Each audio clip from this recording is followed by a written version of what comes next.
Cerita Si Pitung. Tokoh legendaris asal Betawi. Cerita rakyat di suatu daerah biasanya diperankan oleh tokoh.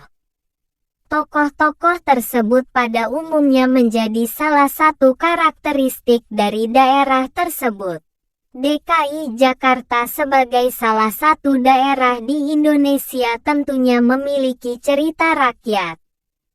Salah satu tokoh dari cerita yang dikenal luas oleh masyarakat Betawi adalah legenda Si Pitung.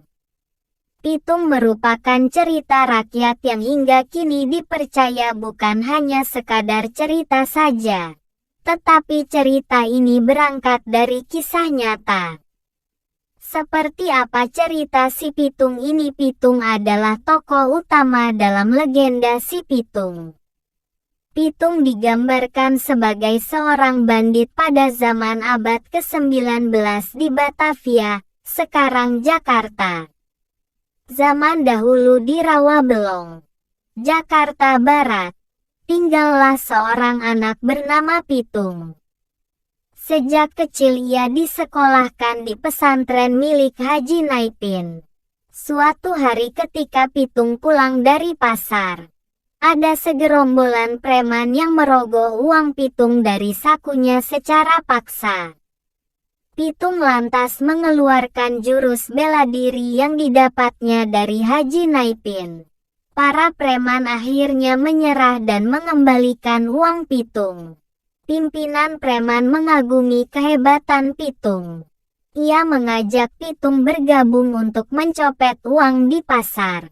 Pitung sejenak terdiam. Ia kemudian memberi mereka nasihat agar tidak lagi berbuat jahat, tetapi justru harus membantu orang lain, apalagi di sana banyak orang kelaparan dan kesusahan.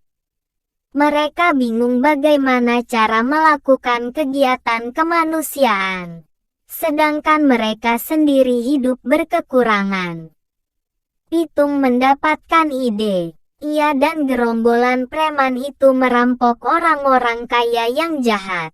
Lalu, hasilnya diberikan kepada orang-orang yang membutuhkan.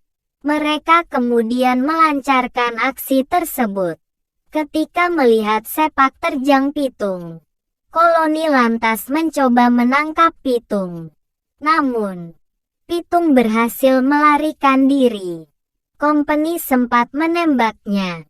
Tetapi, berkat jimatnya, Pitung kebal peluru. Pitung menjadi buronan kompeni. Ketika mengetahui bahwa ajian Pitung akan hilang jika dilempari telur busuk, mereka langsung melempari Pitung dengan telur busuk. Ketika ia mulai tidak berdaya, Pitung langsung ditembak mati. Meski dikenal sebagai pahlawan, Pitung tetap dianggap penjahat oleh kompeni karena menolong orang dengan cara yang tidak tepat.